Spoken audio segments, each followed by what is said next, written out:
A question is given followed by two statements, 1 and 2. Consider the question and the statements. Mark the correct option. Question. Statement 1, statement 2. तो ये data sufficiency का question है. आपको basic drill पता है that you start by analysing the data given in the question first. देख तो क्या कह रहा है वो. In a football match team P playing against Q was behind by 3 goals with 10 minutes remaining. Generally, in a football match, it is of 90 minutes without additional time. और 10 minutes remaining का मतलब है we are at maybe 80th minute. तो 80 minutes का scenario क्या है. 80 minutes में ऐसा हो रहा है कि P and Q, P was playing against Q and was behind by 3 goals. तो अगर ये 3 गोल्स पे तो ये 0 पे हो सकता है. अगर Q ने 4 गोल्स करें तो ये 1 गोल पे होगा भी, या 5 करें तो ये 2 पे होगा, या 6 करें तो ये 3 पे होगा एंड सो ऑन. ये सारे अभी पॉसिबिलिटीज़ ओपन है जो डेटा गिवन है मेरे पास. मैं अभी इसको नहीं देख रहा.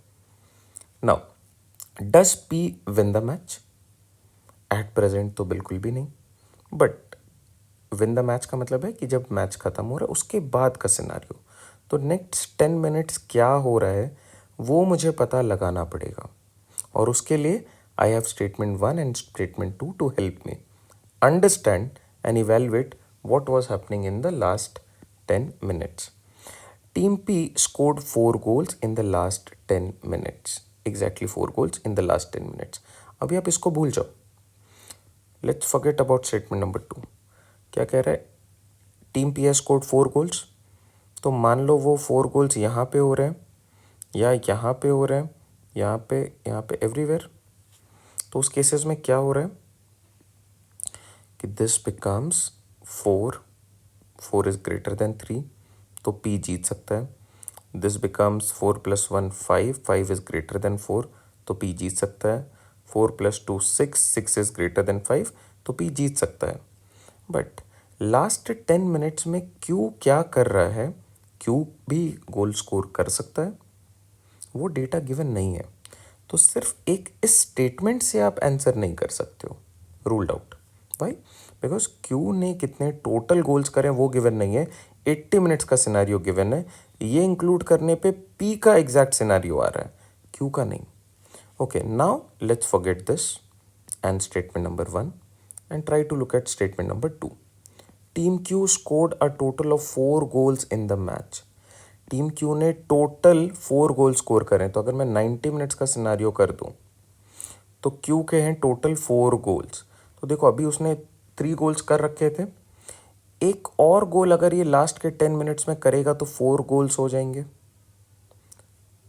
लास्ट के 10 मिनट्स में एक और गोल कर सकता है, पॉसिबिलिटी है. तो टोटल 4 गोल्स हो गए.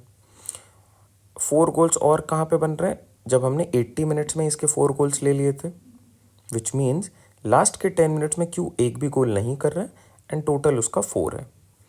क्या Q कभी भी 5 गोल्स या 6 गोल्स या मोर देन 4 गोल्स कर सकता है? No. So all of these possibilities are ruled out. ये तो बनेंगे ही नहीं. क्लियर है? तो मैं इनको हटा दे रहा हूँ. I am only considering now PQ in 90 minutes. P could score 4. In that case, Q could score 4. Or P could score 5, 4 + 1. And Q उस केस में 4 गोल्स पे है. ये दोनों पॉसिबिलिटीज़ कब बन के आ रहे हैं? जब मैंने ये दोनों डेटा को कंबाइन कर दिया. सिंगल हैंडेडली दोनों से आंसर नहीं बने तो मैंने डेटा को कंबाइन करा. डेटा कंबाइन करने पे मेरा ये रिजल्ट आ रहा है. अब देखो फर्स्ट केस में क्या बन रहा है? Case number 1, possibility number 1, possibility number 2. इस केस में the result is a draw. तो क्या आप क्वेश्चन का आंसर कर पा रहे हो? डस P team win the match? आप बोलोगे नो, इट्स अ ड्रॉ. ठीक है, बोल दिया आपने. But if you look at second possibility, what is the result? P wins. ये कॉन्ट्राडिक्ट नहीं करेगा? क्या आपको श्योरिटी है कि मैच ड्रॉ ही हो रहा है? नहीं है श्योरिटी. 2 रिजल्ट्स आ रहे हैं and I am not sure कि मैं क्या डेफिनेटली बोल पाऊँ. तो even after combining these 2 statements the result is uncertain. I am not able to say yes और a no here. Does P win the match, yes और no? मैं बोल ही नहीं पा रहा हूँ because I am in a dilemma of choices because of the results, जो डेटा निकल के आ रहा है। एक में पी जीत रहा है, एक में मैच ड्रॉ हो जा रहा है। तो the question can not be answered using any of the statements. Option D is our correct fit here. I hope this helps.